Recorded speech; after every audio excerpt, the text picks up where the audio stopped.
guys, it's Dr. Shubhajyoti and welcome back to my channel. And in this video, I just wanted to kind of address a lot of you guys who commented on my previous video saying we've taken up anesthesia and we're really scared. मतलब ऐसे काफ़ी comments मैंने देखे कि anesthesia ले लिया है, they're scared and things like that. और इसके लिए मैं बस I've also replied to one or two comments here and there saying यार बहुत ही नॉर्मल है, बहुत ही नॉर्मल सी चीज़ है ये कि आप कुछ नया अगर बिगिन करने जाते हो, specially when you don't have any experience in that field, you starting up something really new, तो आपको डेफिनेटली वो नर्वसनेस रहती है, एंजाइटी रहती है, डर रहता है कि आपको पता नहीं है कि कैसे तरह के लोग आपको मिलेंगे, कैसा काम होगा, प्लस बहुत ही हेक्टिक होता है in most of the places. So it is scary for anybody, it's not like it's just you who is scared. और ये आप सोचो कि आपके साथ और भी लोग होंगे, जैसे मैंने जब एंटर किया था तो मेरे साथ और 10 लोग थे, टोटल 11 सीट्स थी, तो और 10 लोग थे मेरे साथ. तो ये सोचो कि आपकी तरह और लोग भी हैं वहाँ जो आएंगे आपके साथ, एंटर करेंगे, उनके लिए भी सारी चीज़ें नहीं होंगी. And my really honest advice for you would be, आप सबसे पहले try and connect to these people, क्योंकि ये लोग भी नए हैं, ये लोग भी ढूंढ रहे हैं कि अपने नए कनेक्शंस बना पाए. And it's really important that you have really good को पीजीज विथ यू, क्योंकि चाहे जो भी सिचुएशंस आपके ऊपर आए, चाहे सीनियर्स गड़बड़ करें आपके साथ, या कुछ अगर को पीजीज के साथ अगर आपको नहीं जम रहा, even if you have one good friend in your को जो बैचमेट्स हैं, उनमें से एक भी अच्छा अगर आपका दोस्त होता है, तो it becomes really really easy and really मतलब मैं क्या बोलूँ, it becomes very comfortable to be getting through all those 3 years. बहुत एक अच्छा सपोर्ट मिल जाता है आपको, जिसके ऊपर आप जब चाहे तब लीन ऑन कर सकते हो, because there are a lot of situations that are going to be thrown at you in those 3 years. और trust me, I have been through that and I have seen that how difficult it is to not be having that kind of a support system. मुझे लगता है कि बहुत problems आ जाती हैं आपके family में, आपकी पर्सनल लाइफ में, मेंटली आपको बहुत इश्यूज आ जाएंगी if you do not have a support system like that. Of course, if you do not find somebody like that, it is okay to be extending your asking people for help from outside. But I would just say कि जब आप नए हो, जब आपको इस point पे when you are scared कि मुझे नहीं पता, like some of you might have already joined, some of you might be मतलब ज्वाइन करने वाले होंगे, जो भी आपकी स्थिति हो, I think this is the best advice that I can give you guys. क्योंकि बाकी तो यार मुझे लोगों ने ये भी पूछा है कि एनेस्थीसिया आप रेसिडेंसी के ऊपर स्टार्टर पैक एंड ऑल आप वीडियोस बनाओ, तो इस पे मैं ऑलरेडी बना चुकी हूँ. So if you go back and look at my videos, there is a video that I have made for first year of residency के लिए एनेस्थीसिया में. I have made a video on आपको theory पे या जो कोई भी आप रेसिडेंसी में आपको क्या चीज़ ध्यान देना चाहिए, ये सब चीज़ें मैं ऑलरेडी बता चुकी हूँ. So I am not gonna repeat that. And even this, like if you look at my residency stories that I am talking about, उसमें भी मैंने आपके लिए बहुत सारी एडवाइस यहाँ वहाँ छोड़ रखी है, which you can relate to, which kind of circumstances that even you might go through. तो आप वो सब देख सकते हो, थोड़ा बहुत आपको आइडिया लग जाएगा कि कैसे टाइप की सिनारियोज आपके सामने आ सकती हैं, आपको किस चीज़ के लिए रेडी होना चाहिए. और ये सब चीज़ें आई ऑलरेडी टॉक्ड अबाउट, इसलिए मैं बहुत डिटेल में नहीं बताना चाहती हूँ. But I just want to say see यार, ये बहुत ही नॉर्मल चीज़ है, जो आप अगर नई बिगिनिंग कुछ करने जा रहे हो तो सभी को डर लगता है. मुझे भी when I had to leave that college where I had done my residency from, और मेरी शादी हो गई थी, I had to come to Delhi and I didn't know what I was gonna do next. कहाँ जाऊँगी, कैसे काम करूँगी, मुझे कुछ भी पता नहीं था. और एक डर मुझे तब भी था कि यार वहाँ पे मैंने 3 साल गुजार लिए थे, वहाँ कंफर्ट जोन बन गया था. उसके बाद उधर से निकल करके नई जगह पर जाके काम करना मेरे लिए it was scary. It is scary for a lot of people, not for everybody, but yes, for some people it is, and it's okay. मेरे साथ तब भी ये चीज़ थी, but then I overcame that. I joined a corporate hospital. I worked there for about 2 years. उसके बाद भी जो मैंने आपको बताया है प्रीवियस वीडियोस में भी कि वहाँ भी मेरा एक कंफर्ट जोन अचीव हो गया था. उसके बाद भी मैंने वो भी छोड़ा और फ्रीलांसिंग मैं कर रही थी for till now. And just for you all to know, मैं भी अपनी एक नई जर्नी स्टार्ट करने वाली हूँ. I have given an interview in a government medical college over here and I got selected, so I'm starting from Monday. तो मैं भी अब वापस मैं फ्रीलांसिंग भी छोड़ रही हूँ. द रीज़न बीइंग, अब यहाँ भी लोग बोलेंगे कि मैम आप क्यों नहीं कर रहे हो ये वो. So the reason being that I am not looking forward to settle in Delhi. Of course मैं देख रही हूँ कि यहाँ for me and my husband it's not something that is permanent. हम लोग को यहाँ पे रहना नहीं है forever. So but I thought that since we are here, I thought let's just finish off my SRship over here, क्योंकि anyhow in the end I don't want to stay here for long term. मुझे बस 1 साल का SRship चाहिए and then I will go off somewhere else. So I just want to be doing that and leaving this place as soon as possible. And the reason that I thought that I would be doing my SRship over here was because my husband has also experienced and what I am also seeing over here कि यहाँ पे work timings बहुत ही limited होते हैं. In Maharashtra the norm is, I cannot tell you, it's hectic. It's really hectic. Even for SRs, it's really tough. It's a really tough life. They don't have work-life balance. They just, most of the time, they are in the hospital. And mostly उनका ऐसा होता है ना कि आप अगर you are on call तो आपको 24 hour call करना है. Post call you have to do a lot of work and then you leave. So it's around 36 to 48 hours of duties that you have to do in Maharashtra. So even for SRs, it's not very easy. It's not a simple life. And I really don't want to go through that after I've done 3 years of my JRship in that place. क्योंकि यहाँ पे जो मैंने realize किया, even when I talk to some of my friends who've done JRship from here, like the residency from this place, they're like, उनकी night duty, they don't know, they don't know how to work for such long hours. They just know कि उनकी night duty अगर होगी तो शाम के 5 बजे से लेकर सुबह 9 बजे तक की होगी, and they don't know anything else other than that. They don't know how to work for so many, उनको ये concept है ही नहीं यहाँ पे. So I thought that when I am in this phase of senior residency, तो मेरे को ये चीज़ ख़त्म कर देनी चाहिए, क्योंकि the reason being I want to keep my options open. I can अभी भी मैं एक corporate hospital में join करके I can earn very well for myself. लेकिन the thing is कि being a female, we don't know future में आपको अगर you want to concentrate on your own personal life, your own family, then it's a better choice to be working in a government medical college where आपको कुछ hours के लिए ही जाना होता है, then you come back and you are able to earn a decent amount of money. So you don't know, there's a phase in your life, especially for a female, when you need to be working in a government medical college. So I thought that let me keep my options open for, you don't know, मतलब मुझे नहीं पता आगे चल के मुझे कहाँ exactly काम करना है नहीं करना है, but I know that for some phase in my life I will need to work in a government medical college, that is for sure. तो मैंने सोचा कि it's better to just finish 1 year of SRship for myself, and then I will be doing whatever I want. I want to be working in a government corporate hospital, I can do that.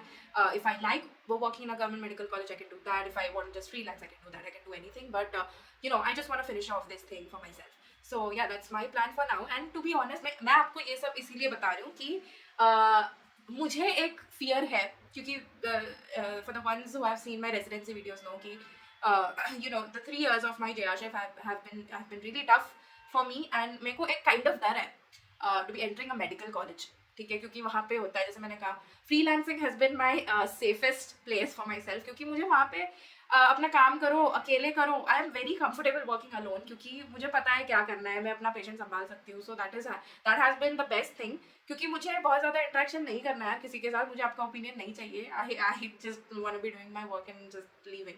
तो मेरे को वो सबसे best लगा, more than a corporate hospital or a medical college. But yes, the thing again falls back on the fact that at some point in my life I will have to get into a medical college, क्योंकि जब आपको family पे ध्यान देना होता है for a certain period in your life, तो आपको time चाहिए होता है. You cannot be running here and there doing freelancing, or even a corporate hospital. They don't give you enough time for your personal life and family time के लिए नहीं दे पाते वो लोग.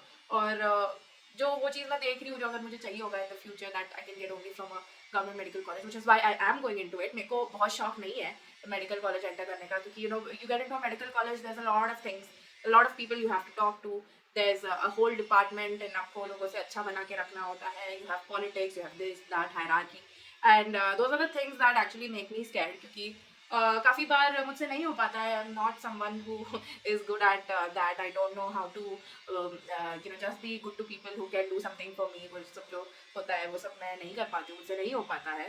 तो because of that a lot of times मुझे मेरे comfort के हिसाब से चीज़ें नहीं हो पाती है.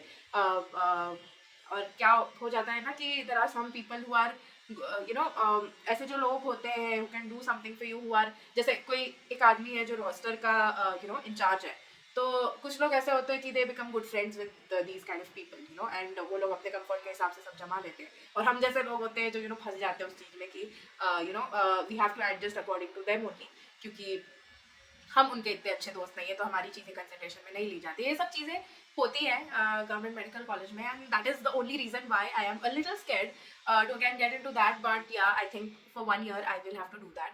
और let's see how that goes for me, but हाँ, मैं आपको ये इसीलिए बता रही हूँ क्योंकि again like I said, it's kind of like a fear in my head. ये 3 साल मैंने वहाँ गुजारे, मुझे नहीं जाना है इस चीज़ में, टू बी वेरी ऑनेस्ट, मेरे को नहीं करना है।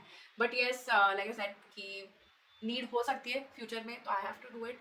सो yeah, I am selected, I am going to be joining from Monday, and let's see how that goes for me. I'm just telling you this because ऐसी टाइप की चीज़ें आपको future में भी आती रहेंगी। अभी आपके लिए इम्पॉर्टेंट, या फिर मैं क्या बोलूँ कि it is more scary for you entering residency, because आपको अभी इस वक्त पे काम भी नहीं आता है, आपको काम भी नहीं आता है, आपको पता नहीं है कि कैसे लोग मिलेंगे, क्या सिनारियो आएगा, तो और स्कैरी होता है उस टाइम पे। But I am just telling you that when you join a new place, it's you know, ये एंजाइटी, नर्वसनेस या जो भी डर है, ये सब में होता है। Like I said in one of my videos की काफ़ी लोगों को क्योंकि ये डर होता है, इस वजह से वो लोग अपना जो रेसिडेंसी जहाँ से करते हैं वहीं कंटिन्यू करते हैं, वो जगह छोड़ते ही नहीं है कभी। They are not able to go to some other place, they are not able to work anywhere else. तो ये कुछ लोगों में होता है डर, और I just feel that it's okay. डर सभी को लगता है, मुझे भी लगा था whenever I was switching from one place to another, मेरे को भी डर लगता था। लेकिन लाइक इट्स फेमसली सेड, डर के आगे जीत है, and that is what has happened for me every time, and that is what I hope happens for me now, and I hope that happens for you as well. मुझे पता है कि बहुत difficulties आ सकती है, but like I said, keep one really good friend close to yourself. Try to find that one person that can be your go-to person, that you can really depend on, क्योंकि बहुत important होता है, otherwise it is difficult to survive residency. बाकी अपने seniors में भी एक कोई ऐसा ढूंढ लो जो आपका एक सपोर्ट सिस्टम बना रहे, क्योंकि वो एक चीज़ था, मेरी एक बहुत अच्छी सीनियर थी जो भी मतलब जो मेरी प्लेस से बिलोंग करती थी, तो उनसे एक कनेक्टिविटी बन गई थी। मेरा कोई को नहीं था जो मुझे समझता था, लेकिन वो ज़रूर थी जो मुझे समझ गई थी, जो मुझे अंडरस्टैंड करती थी, थोड़ा बहुत यू नो सपोर्ट दे देती थी बीच बीच में, और उन्हीं की वजह से मैं एक पोस्टर प्रेजेंटेशन भी जीती थी। She pushed me into that and I one that. तो uh, ये सब चीज़ें हैं यार, डर सभी को लगता है। It's okay to accept that thing, I know you are scared, it's okay. शुरू में नहीं आएगा सब कुछ, शुरू में प्रोसीजर्स नहीं आएंगे, शुरू में कुछ भी समझ में नहीं आएगा, लगेगा कि क्या चल रहा है नहीं समझ में आता है शुरू में। It takes you about 4 to 5 months to clearly get what do I say, habituated to that environment of operation theater, and it takes you about that time to actually understand everything, to be oriented to everything that is happening, and actually do all kinds of procedures. You won't become expert, but yes, you will understand. You start understanding everything. Till then, I would just say, put in all your efforts. It's okay. अब जो drugs है वो सब देखते रहो, OT में be very curious about everything, क्योंकि उसी पे डिपेंड करता है सब कुछ, हाउ मच यू लर्न, कितना आप ग्रास्प करते हो हर चीज़ से, क्योंकि everybody will be seeing the same things, but it depends on you, how much you take in, how much you learn, that totally depends on you. And yeah, that is what I wanted to say. I also wanted to say one more thing कि मेरे को एक video था जहाँ पे 3-4 question लगातार मेरे को पूछे गए again about you know the kind of money that anesthesiologist makes, and I've been asked about you know whether anesthesiologists are treated as inferiors and stuff like that. तो ये सब चीज़ों के बारे में पहले भी वीडियोस में बात कर चुकी हूँ, so I will not be repeating the same things again and again. A lot of people are asking me about what institutes are good and this and that, so again I've done another video on that before. So if you keep asking me things जो मैं already अपने videos में बता चुकी हूँ, तो to be very honest, I will not be replying to them. And to be very honest, at this point, I also want to say that money should not be your priority. आप जिस चीज़ में घुसे नहीं हो, मैंने पहले भी बोला है, जिस चीज़ में आप घुसे भी नहीं हो, when you have just entered your residency, आप enter करे भी नहीं हो, जो कोई भी आपका है, you cannot be thinking about the kind of money that you will be making, क्योंकि आपके पास स्किल नहीं है, आपके पास नॉलेज नहीं है. ऑफ कोर्स मैंने भी सोचा था एंटर करने से पहले कि कितना पैसा क्या पैसा, बट हाँ मेरे को एक आइडिया लग गया था that I will be able to earn money irrespective of you know competition बहुत ज़्यादा नहीं है, नहीं वो नहीं, एवरेज में कमा लूँगी, इतना मेरे को आइडिया लग गया था. उससे ज़्यादा मैंने सोचा नहीं, पूछा नहीं, ना मैंने बॉदर किया, क्योंकि द फैक्ट इज कि आपको यार अभी इस पॉइंट पे you don't know the work only, आपको काम ही नहीं आता है जब, you can not be thinking about the kind of money that you are gonna make. Please concentrate on your residency, on how much you are able to learn, take in, do the procedures, become good at being an anesthesiologist. ठीक है, तो वो चीज़ अगर आप कर लोगे, after that thinking about how much money will I be making, कितना ये सब चीज़ें उसके बाद ही आती है. And coming to respect and stuff, to be very honest, मैं एक बात ये भी बता दूँ, respect completely depends on you as a person. क्योंकि कुछ एनेस्थीसियोलॉजिस्ट होते हैं ना जो बहुत ठंडे टाइप के होते हैं. They do not care what the surgeon is saying, what मतलब उनने अगर कुछ बोल दिया तुम्हारे को तो they don't care, they don't interfere. और कुछ एनेस्थीसियोलॉजिस्ट का माइंडसेट ये है ना कि यार वही अपने को केस दे रहा है तो उसको आप क्या बोले.